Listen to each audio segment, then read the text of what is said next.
मनुष्य निर्बल है, इसके विचार आज मैं पेश कर रहा हूँ। मनुष्य निर्बल है, इसका अर्थ क्या है? इससे तुम अपने मन में दीनता मत ले आना, अन्यथा फिर चूक हो गई। एक तो अहंकार है, जो मानने को राजी नहीं होता कि मैं और निर्बल कभी नहीं। फिर अगर जीवन सिद्ध ही कर दे, जो कि करेगा ही, क्योंकि गलत बात को लेकर तुम चले थे कि 2 और 2 5 होते हैं। आज नहीं तो कल, कल नहीं तो परसों जिंदगी तुम्हें कहेगी, बहुत रूपों में कहेगी कि 2 और 2 4 होते हैं। कब तक तुम खींचोगे इस झूठ को? एक न एक घड़ी यह झूठ गिर ही जाएगा। झूठ चल नहीं सकते, बैसाखियाँ दे दो उन्हें सत्य की। थोड़े बहुत घिसट सकते हैं, लेकिन चल नहीं सकते। उनके पास अपने कोई पैर नहीं होते, उनके पास अपना कोई प्राण नहीं होता। तो यह झूठ रोज लड़खड़ाएगा, रोज गिरेगा, जगह जगह गिरेगा, रास्तों पर, चौराहों पर, हर पड़ाव पर तुम्हें दिक्कत देगा। कभी न कभी तो तुम्हें दिखाई पड़ेगा कि नहीं, मैं निर्बल हूँ, मगर तब खतरा है कि कहीं तुम दूसरी अति पर न चले जाओ और तुम ये सोचने लगो कि मैं दिनहीन हूँ।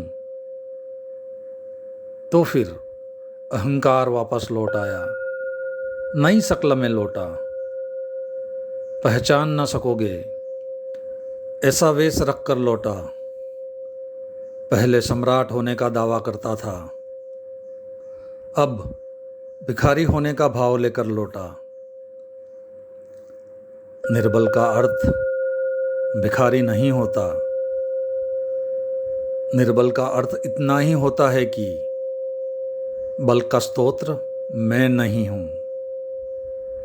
इसमें दीनता का कोई कारण ही नहीं है। गुलाब का फूल कमल नहीं है, इसमें दीनता का कारण क्या है? कमल का फूल गुलाब नहीं है,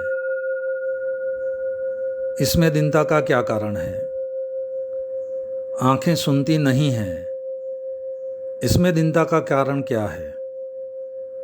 कान देखते नहीं हैं, इसमें दीनता का कारण क्या है? बस ऐसा ही है। दीनता का भाव ही तभी पैदा होता है जब हम कुछ और चाहते थे और वैसा नहीं हो रहा है, तो दीनता पैदा होती है। तो दीनता में भी अहंकार ही छिपा हुआ है। पराजित अहंकार, हारा हुआ अहंकार, गिरा हुआ अहंकार। रस्सी जल गई कहते हैं, लेकिन जल जाने के बाद भी रस्सी की अकड़ नहीं गई। अहंकार हार गया, लेकिन अब हार कर भी एक नए रूप में मौजूद है। अब तुम सोचने लगे कि मैं दिनहीन, मैं कुछ भी नहीं, मगर अभी भी तुम्हारी पुरानी बात का स्वर किसी पृष्ठभूमि में गूंज रहा है। अभी भी तुम उसी से तोल रहे हो। उसी के आधार पर तो तुम्हें लग रहा है कि तुम दिन हो। तुमने चाहा था सम्राट होना, नहीं हो सके। अब लगता है कि भिखारी हो। न तुम सम्राट हो, न तुम भिखारी हो। निर्बल का अर्थ होता है बल के स्तोत्र तुम नहीं हो। बल का स्तोत्र परमात्मा है। क्यों? क्योंकि यह अस्तित्व इकट्ठा है। इसके बल का स्तोत्र एक ही है, बहुत नहीं है।